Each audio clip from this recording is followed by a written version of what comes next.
بسم اللہ الرحمن الرحیم الحمد للہ الذی علم الانسان ما لم یعلم والصلاة والسلام علی سیدنا محمد النبی الاکرم الذی هو سید العرب والعجم وعلی آلہ واصحابہ الذین هم مصابیح الظلم اما بعد حضرات سامعین و حضرات ناظرین، عنقریب انشاءاللہ 10 ذی الحجہ کو قربانی کا فریضہ بے شمار ایمان والے بڑے شوق و ذوق کے ساتھ ادا کریں گے، چاہے وہ اپنے گھروں میں ادا کریں، چاہے وہ دوسرے وکیلوں کے ذریعے سے اپنی قربانی کا فریضہ انجام دلائیں۔ انشاءاللہ قربانی کا فریضہ ادا ہوگا۔ البتہ اس سلسلے میں ایک سوال کیا جا رہا ہے کہ قربانی کے گوشت کو عام طور پر 3 حصوں میں تقسیم کر کے کچھ اپنے گھر میں اور کچھ پڑوسیوں میں اور کچھ اپنے عزیز و اقارب میں تقسیم کیا جاتا ہے، تو موجودہ صورتحال میں گوشت کا کیا کیا جائے؟ بس اسی بات کو سمجھانے کے لیے اس وقت آپ سے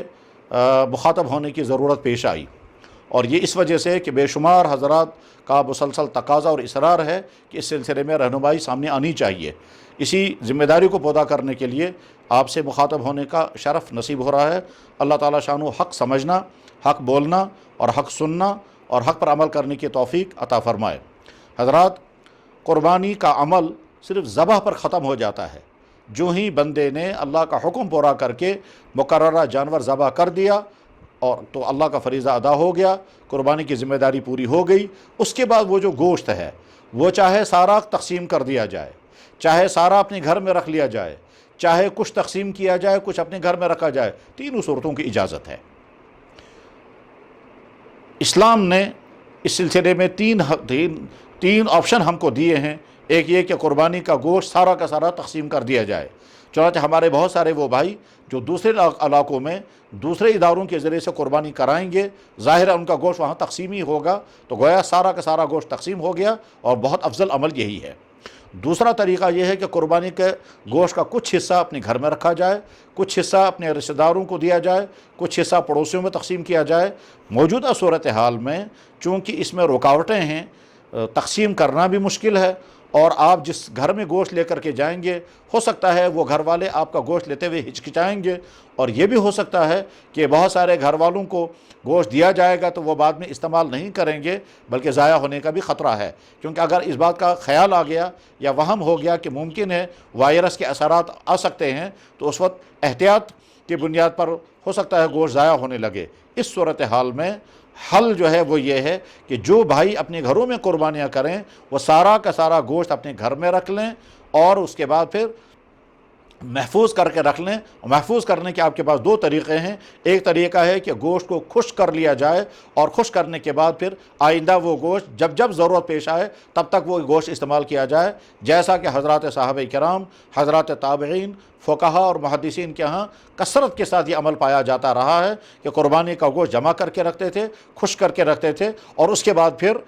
موقع بموقع اس کا استعمال کرتے تھے۔ آج بھی بے شمار مسلمان معاشروں میں اس پر عمل ہوتا ہے کہ گوشت خشک کر کے محفوظ کر لیتے ہیں، اور محفوظ کرنے کے بعد پھر آہستہ آہستہ اس کو استعمال کرتے رہتے ہیں۔ ایک آپشن یہ ہے۔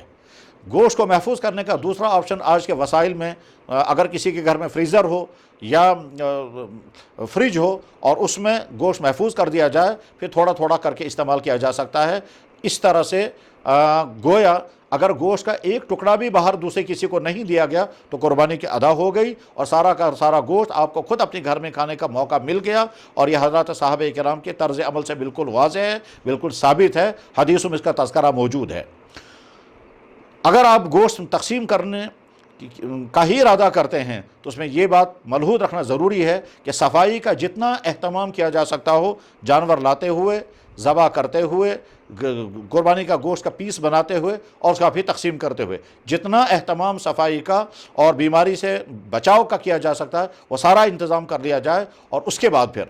بعد پھر تقسیم کیا جائے۔ لیکن اگر آپ کو خدشہ ہے کہ جن تک آپ اپنا گوشت پہنچائیں گے ہو سکتا ہے وہ گوشت ضائع کر دیں، تو پھر تقسیم کرنا ضروری نہیں ہے، بس اس وقت حل جو ہیں وہ دو ہیں، یا تو کسی ایسے علاقے میں قربانی کی جائے جہاں کے لوگ بے تکلفی کے ساتھ جانور ذبح کریں، گوشت تقسیم کریں، اور لینے والے خوشی کے ساتھ لوگ گوشت لیں، جیسے دور دراز کے پہاڑی علاقوں میں جہاں لوگ بہت زیادہ غربتوں کے ساتھ زندگی گزارتے ہیں وہاں یہ گوشت تقسیم ہو جائے گا، اس میں کوئی مشکل نہیں ہے۔ اور اگر اپنے گھروں میں قربانیاں کریں گے تو سارا کا سارا گوشت اپنے گھروں میں رکھیں اور خود استعمال کریں، اور خود استعمال کرنے کے بعد پھر اطمینان رکھیں کہ آپ کی قربانی میں کوئی کمی نہیں رہی، کوئی نقص نہیں رہا۔ اسلام جب اجازت دیتا ہے یہ سارا کا سارا گوشت آپ خود استعمال کر سکتے ہیں تو بلا تکلف اس گوشت کو استعمال کیا جائے۔ قربانی کی کھالیں اگر ذات کے لیے استعمال کی جا سکتی ہوں تو اس کی بھی اجازت ہے، اور اگر قربانی کے کھالیں جمع کرنے والے ادارے سامنے آ گئے تو جو قابل اعتماد ادارے ہیں ان تک وہ قربانی کے کھالیں پہنچائیں۔ اس طرح سے قربانی کا عمل بھی ادا ہو جائے گا اور اس کا گوشت بھی ضائع ہونے سے بچ جائے گا اور استعمال میں بھی آ جائے گا۔ اللہ تعالیٰ شانہ